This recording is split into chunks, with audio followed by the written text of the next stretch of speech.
What's up, everybody? Alright, so this is JDK's review for Saturday Night Live Season 44, Episode 10, starring Rachel Brosnahan, yeah, and musical guest Greta Van Fleet. Brought to you by Hot Water, once again. God, I love it. The cheap tea. Good old boiled water. Alright, so it started off with a pretty good one. It was the whole so Trump has been holding everyone hostage in the government. So they did a deal or no deal. And I was happy with that because it's way better than doing something like, say, Trump sitting on the toilet in the White House or something, right? I got nothing big to say on it except for I'm going to post links for all of the people that were impersonated. So anyone who's like me they can just click on the links and see the people that were being impersonated for the political, because I'm not sure, but if you're anything like me, you don't really follow politics that much unless you have to. So the things that I found funny though, he made a joke because you had started with Keenan coming in as Steve Harvey for Deal or No Deal, Howie Mandel, which is interesting because Kyle Mooney earlier in the season was Howie Mandel for a sketch.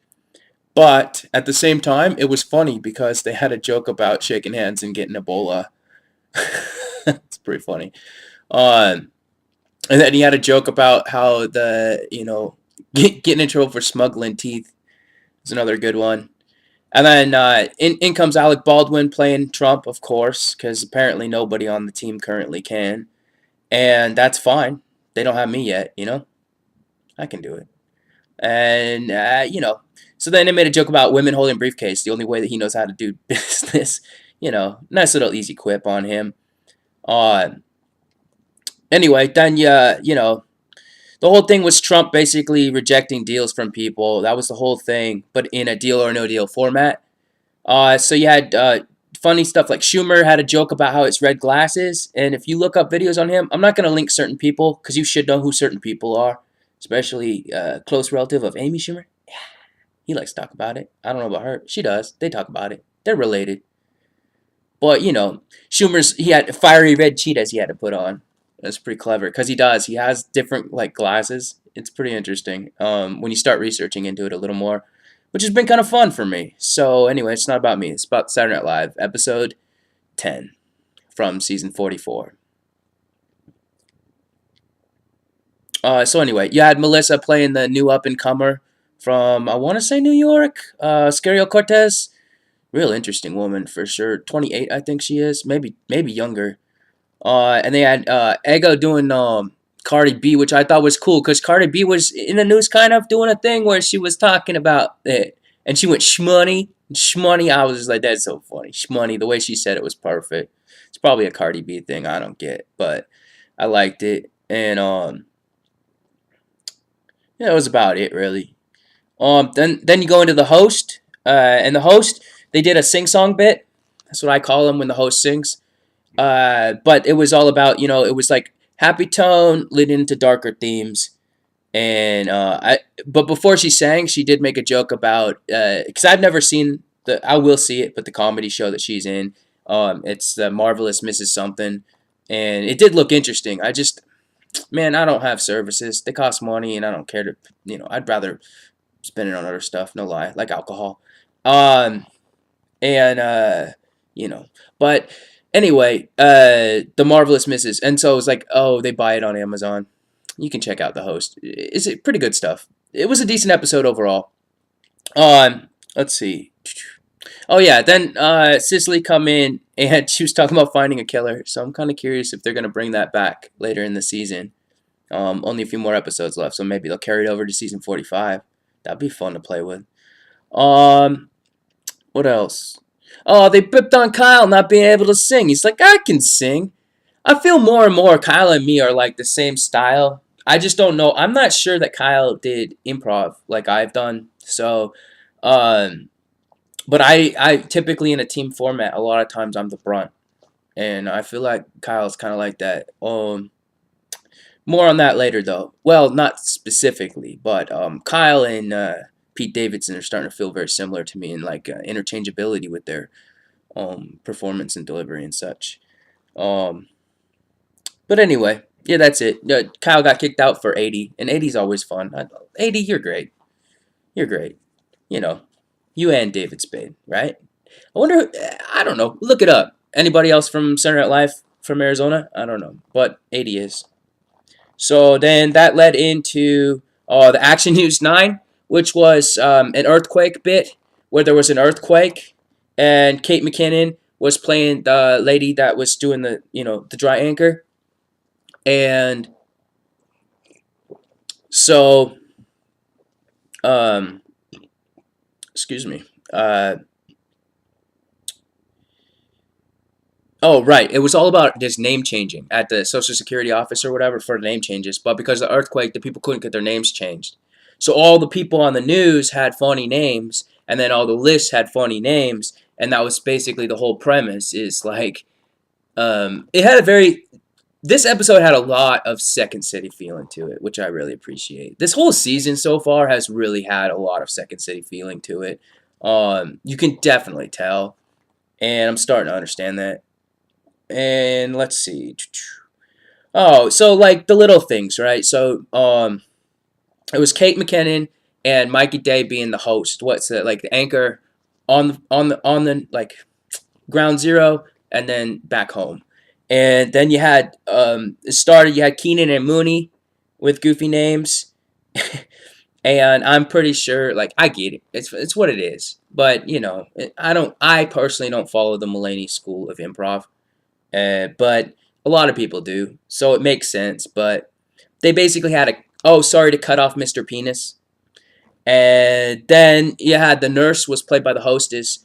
With the mostest, yeah, hey, have some fun with it, right? No, she did good though. She was fun. I think her name was something Steele. But anyway, you got Pete in the background as a firefighter. I'm gonna leave that one. I love you, Pete. You're great. Everybody should love Pete Davidson. He's fantastic. You know, his dad's a hero. Um, but anyway, it's fun because he was like laughing at the names, and then you also had A.D. Bryant playing a paramedic next to him. So the paramedic and firefighter makes perfect sense for the scene. And they're both laughing at the names. There was something about like jacking off, and AD's laughing about that one. And then Pete's character needs to help pronounce a word, which was queef, Ka-Wief, I think. And so basically, you know, they made another one, but this one I like because you don't get as much female hygiene humor. And so the Kawif one was she was saying something, but it was pleasant coming out, like it was pleasant coming out. It was pretty clever. Like it was the person got stuck inside the building and they were worried, so the queef was stuck inside, but then they were pleasantly surprised when the queef was let out. You know, fart jokes are good. Yeah, and then you had Beck Bennett, and he was Alan Hitler or something. So more name play, and then you had was it someone with the N word, which seemed uncalled for. Really, it really did. I mean, I get it. That's what I'm saying. It has a very Second City feeling, but with like the John Mulaney twist. So John Mulaney school improv, it's not my style. It's just not child friendly. You know, it's not good for the kids. But it's great for the adults, right? And it's late night comedy, so props to that style. It's just using the N word, couldn't have thought of any other ones. I get it though. It's fine. Whatever. I'm keep it positive. Keep it positive. Always. I mean, Donna did a dog though. That's good. Donna did a dog. That's cool. Donna did a dog. Yeah, that was fun. And then the end, it's like cum guzzler or something. I don't know. Something about cum. Who cares? So that's that one. Woo! It's water. Who cares? And that led into, hands down, great concept. Phenomenally executed. Probably my favorite sketch or second favorite sketch. There's 2 sketches that I'm going to link. And this will be my first time actually linking them up. But, You know, what do you care? We don't watch in order. We watch in order of my videos produced. I don't even fucking know. All right. Anyway, um, yeah. So it's an Earn commercial. Well, not an Earn what you would think, right? It's a commercial for girls that are out and about on the town, and I get the feeling, like, I don't know. I mean, Seattle's kind of like this, but even then, it seems really mild by comparison. And I've never lived in like the major cities, really. I didn't notice it much in Phoenix. In fact, when I was in Phoenix, the catcalling type situations and circumstances typically were replied with positivity. It's an interesting place, Arizona. Uh, or maybe I just got a cute face. What can I say? No, I'm just playing. Anyway, it was basic. Like, I'm gonna link it for sure, but what it was the concept is that, you know, women are getting bothered, and it makes sense. So they have an urn, which makes it entirely uncomfortable for the person trying to small talk, which was them being polite. So it's phenomenal. I highly recommend it to anyone, and I'll put it up. And I hope that they recur it like through the season a few more times, or even put it in a different season if they can manage it. If all I don't know how the rules work. I don't make them, so what do I care, right? Uh, yeah, yeah. I don't make the rules. I just try and follow them. I mean, yeah, whatever. It's not about me. It's about Saturday Night Live. Um, oh yeah. Then you had Millennial Millions. That was a good one too, but you know, it was fun though. Like I can totally, I like it. I really do. You know, it's not as low hanging fruit. Matter of fact, I would say like Trump jokes and political hits are currently like the really rotten low hanging fruit. And then you've got like that, like the discounted fruit, what you would pick, right? It's you better eat it now type fruit. And that's probably where I would put millennial jokes. I mean, I'd rather just rag on the next generation in general. It makes sense. It's classic. So it was a game show for millennials where they have to contest to get things like Social Security in the future. And it's clever, it's fun, and very, very, very much had a Second City feeling to it, I felt. The way it layered out. And then the fun character design was just. So you had boomers. So if you like fuck up, then you gotta face a boomer. And so yeah, so Cicely came out as a parrot head boomer, you know, which is cool, you know, like more like a cabana woman type thing. And then you had Mooney came out as the collector, which I thought was fun because he's totally a collector. But then it's like, I know a guy that's like my dentist. He plays rock music on the side gig, so it was really funny for me because I imagined him when he retires because Mooney's character was a boomer, he was an orthodontist collector. But yeah, so anyway, I thought it was funny because Mooney, you know, it was like an old Mooney, like in the future, what he might be like, just because he collects VHS tapes, which is unique. Uh, yeah, and then you got like the ender was so great, like so perfect. So the host, was playing, you know, she reminded me a lot actually of like Natalie Portman straight up, like as if she was playing Natalie Portman, but like it was cool. It was the hair design, I think, because she had like kind of a bob weave. Um, and the personality type she chose, which cool though. It wasn't like combative. It was good. Anyway, her dad was with Beck Bennett because Pete Davidson. Oh yeah, well I should probably mention. So you had Keenan hosting, and then you had A.D. Bryant came out and did a Boomer song where she sang like the theme song "What Boomers Are," which was kind of clever and fun. Um, oh, and then Pete. I love you, Pete. You're great. But it was just Pete being Pete. That's nothing special. That's why I wouldn't mention it, you know? Like, it was good, though. I mean, he's technically a millennial, I think. I'm pretty sure. I don't know. He might have even been playing himself with a different name. So, otherwise, Beck came out as her dad because Pete's character stormed off. Because he got so pissed off at the boomer. Because the whole thing is, the boomer talks and you gotta listen. But the joke is millennials don't, you know, they. So it was on the money. It was great. And Beck came out as her dad. It was just fucking hilarious. It was great. Um, and then otherwise, the next bit, I didn't never seen her show. I never seen a Marvelous Mrs. Whatever. So um, they did a joke like with Leslie Jones, which once again leads into what I'm thinking. Like, I really hope not, but because like she's really flushing out. Like Actually, a lot of the people this season are really showing their capabilities when given a chance to stay on the team. And Leslie, no doubt, has been very strong this season so far. But it was called Raunchy Miss Rita, and it was just like I kind of get the feeling like in the writers like how it might have been. It's kind of like one of those things like when you're thinking about this show. Like from what I get, it's about a clean comic woman comic in the 50s. I don't know, maybe 30s, maybe 70s. I don't fucking know. Anyway, it looks like it's 50s maybe. Um, I should probably watch it. It's 2 seasons in or something. But hey, whatever. So she was like the black comic version, basically. Super raunchy, disgusting, all that good stuff. Not taking any advice she was given about blah, blah, blah. Like, just being herself. And, I get the feeling it was just Leslie, too. Like, Leslie, I really want to see Leslie perform live. I haven't had that privilege yet. But I think Leslie Jones, I've seen some clips that I was busting up laughing. So it made sense. The raunchy Miss Rita was perfectly, like, everything about it was fun. I liked it. I don't think I would have liked it as much if they did choose it as doing a male instead of a female. So I'm glad that they went with raunchy Miss Rita and chose Leslie. However, Ego could have probably nailed it too. I'm sure. She's good, I'm sure. She's improv though. I get it. Leslie, stand up. She's improv. You want to pick a stand-up one for a stand-up bit because most likely, they're the one that's going to be able to not even think. They'll just perform. But yeah, that's Raunchy Miss Rita. It was good. I enjoyed it. This was a pretty good episode. It felt shorter than normal. I'm not sure why.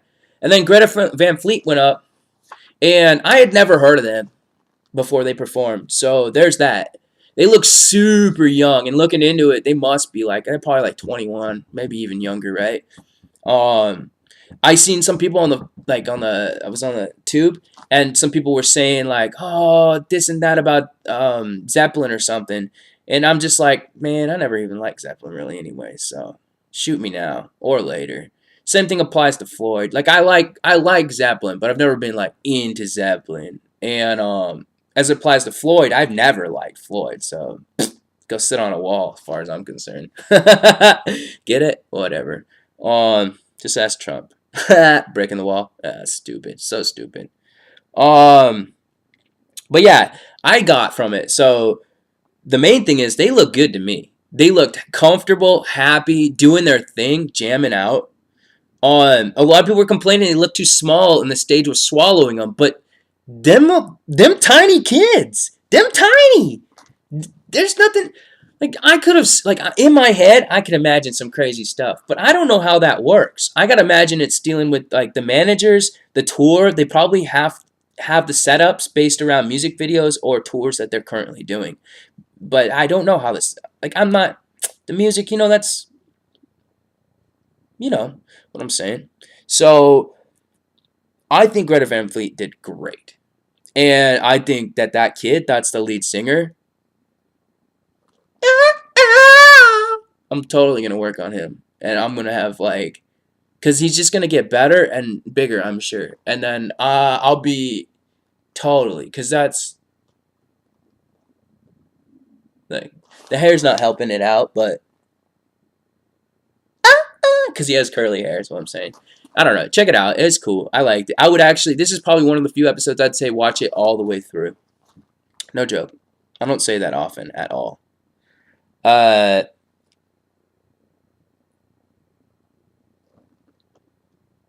Oh, okay. And then you had Elizabeth Warren on Weekend Update. That was fun. And for those of you who don't know Elizabeth Warren, that's one of the few politicians I do know. For many reasons. One of which being the whole native thing. Which, Trump's a fucking asshole. Whatever. But anyway, I'm happy for her running. I think it'll be fun. She's actually... I could get down with her. She's pretty cool. And I love, McKinnon's portrayal of her was perfect. The voice... The accent thing that she has, fucking perfect. And then the whole thing about the fight, I would link it, but I would rather you all look her up and research her because Elizabeth Warren is gonna be somebody to know about coming up for sure. Especially if you're liberal-minded, democratic-minded, anything on that level. And I don't do politics, so you should understand this is actually it's real shit. And I'm also kind of excited because I hope Hillary doesn't try. And, that's just me. And this is why I don't talk politics. But the point is that Elizabeth Warren is probably going to be running. And then to me, this is Kate McKinnon's new Hillary, basically. That's what I'm getting at. So, um, and then Yost has been on, this season. Yeah, so he did another quip about the band because there was a super blood moon on the Sunday coming up after the show. And so Yost made a joke about, which is not what I thought the host band's name was or something like that, basically, which was pretty cool. It was good. Yost did all right on that one. I liked it. Oh, yeah, and then, what can I say? It's like always, right? Well, so you got Pete and then Mulaney. And Pete and Mulaney, they're great, Well, I don't know how I feel about John Mulaney, honestly. I got to meet him personally to see. But Pete, I get the general idea. He's cool. He's all right. I like Pete. I don't have to meet him to know I'll like him when I meet him. He might not like me. He might be like, you that motherfucker talking shit on your videos. Once again, this isn't about me. Damn, I'm getting sidetracked, huh? I get bored. What can I say? Anyway, yeah, so they did this bit. Like, they went and saw that movie, The Mule, which was all right. I'm a sucker. I'll see all Clint's new old movies. But I still haven't seen so much of his real shit, like his spaghetti westerns from Italy and such, which I need to watch because it's historically accurate. Oh, acting-wise, cinema-wise, no, God, no. Spaghetti westerns are not historically accurate. Once again, this isn't about me. So, John Mulaney and Pete did this thing. At the end of it, though, like, I fast forward through it, who gives a shit? I don't care. They bore me. They're not talking about anything interesting. But they did say something at the end. Pete whispered something, and I... Just saying, if it's the case, man, I'm glad you're watching. Because he said didn't mention her once. And if that's the case, then... I tried to subtitle it, and it just says Mulaney and Davidson with a plus symbol. That's all it says. I'm not even kidding. Which probably implies talking. But it didn't even mention Colin when he went over and, like, compliment, I don't know. Anyway, if y'all are watching, and Pete especially... I really do. I think you're cool, man. And if you did say that you didn't mention her once, because they were talking about threesomes. Like, I did kind of watch it. I'm not an asshole. I will tolerate a lot of shit for the sake of getting on Saturday Night Live. Like, I will trudge through shit. No, I don't want to say that like as it. Damn, this is not about me. God, I get sidetracked, huh? What kind of is, right? I'm doing my damnedest. Anyway, they was talking about threesomes and shit. I don't know. Half bragging. Oh, then you go into It's Tabitha. Dear God, It's Tabitha. Okay, so this is the other one that I'm gonna link. This is the one that I'm saying was okay. So every now and then you get a sketch, or you get some type of comedy, or you get something, and it irks you. Like, it fucking hits you, and you're like, ooh, and you just want to fucking tear it apart, destroy it from history, right? Just like in real life, that means that's good fucking shit. And then you gotta analyze what about it is tripping you up. So this sketch was the show, Leslie Jones' character's name is Tabitha, right? So it's called It's Tabitha. And she's talking about this book she released as well, and that she's an obedience trainer lead into what she has now, which the host talking about her stuff. But the whole thing, and here's the thing, I'll get to my stuff after I explain the sketch. So, you have the host and Cicely as the guests, and they have their husbands as well. But before that, you have two clips that were fucking hilarious of Keenan, and he's basically a dog. So, the thing is, she's an obedience trainer before, but then she realized that it's about communication. And then the whole joke and everything about this entire sketch is built around the husbands and boyfriends or whatever being like dogs, which is totally why it irked me, because it hit me right in the home, and I love it. That's why I'm linking this one. It was amazing, because I'm totally a dog, and I always say I'm a dog. And I love impersonating dogs. Like, I legitimately do Stoney, and that's one of my things is Dog Boy. So you have to understand that it clicked in those ways. Totally separate. That's why I'm saying that. But I didn't dismiss the sketch. You know why? Because it wasn't worth dismissing, because it was, in fact, probably, that's debatable, because the Earn one was fucking awesome, but this one was a live performance. Well, it's kind of a half live performance, matter of fact. Anyway, it was really well done. I'm gonna link it so you can enjoy it. Um, I mean, yeah, Mikey Day, Kyle Mooney, and Beck Bennett as the husbands of Cicely and such. Um, at the end of it though, oh, that's one other thing I literally put right here. I put something very specifically I wanted to mention. Host was having fun, and you can tell. And she was repeating the lines like what, like, "Oh, you're no bad boy," or something like that, right? You could see a smile on her face so big. You could tell, even though it was cut in a commercial and leading out, you could tell that the host was having fun. And then that's like, this is the first time something clicked in me that helped me realize that it's not simply that the host chooses it, but you can start telling which sketches are getting chosen because of the host, for sure. Because this was definitely not bad, but once again, I'm deeming the term estrogen-based comedy. This was definitely more on that level, and that's fine. I'm cool with that. What I'm getting at is female host. What I'm saying, though, is it was amazing. It was very well done. But you could tell she was having fun. And it clicked. The host having fun has got to be such a big part of it. Because the host leaves and tells other celebrities how good of a time they had. So then maybe there's ones that we've wanted on Saturday Night Live. Oh, shit. There I go again. Maybe there's ones that they have wanted on Saturday Night Live. And they were hesitant. And then that host had such a good time on the show, and that host is friends with that celebrity, or musician, or politician, which is technically a celebrity, welcome to America, then they might rethink their rejection.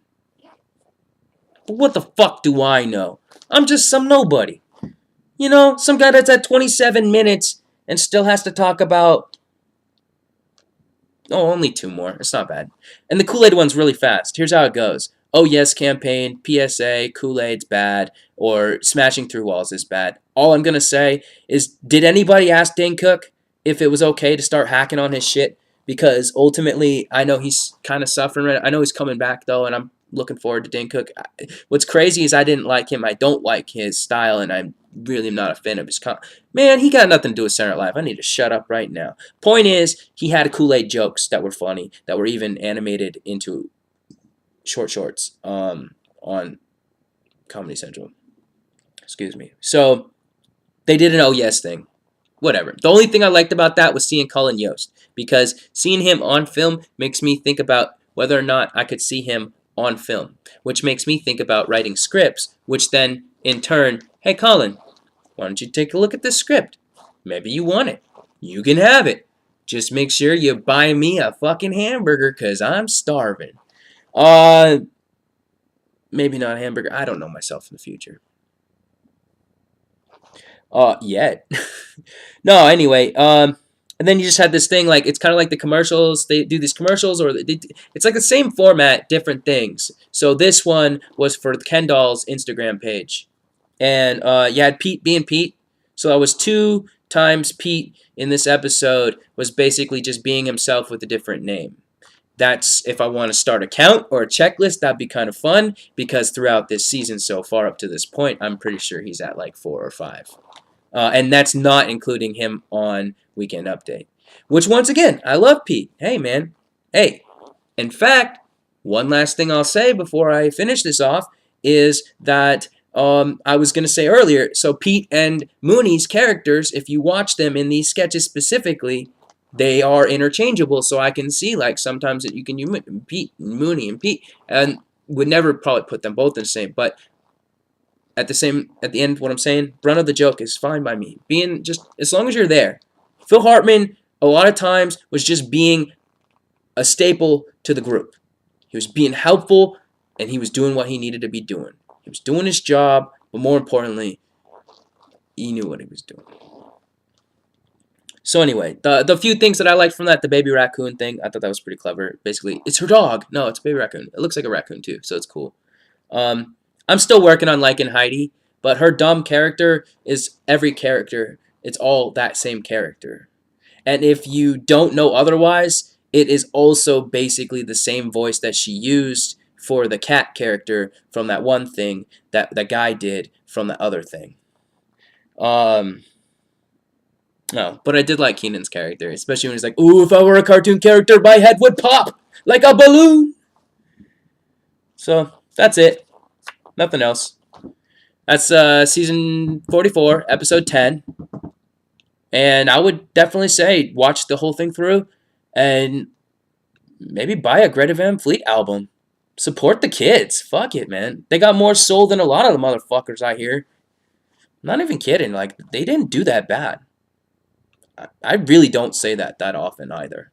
Like, I really don't. And it's not just because I want the kid to get big so I can be like, you seen it? It's there. I just need curly hair. Oh, it just give me a reason.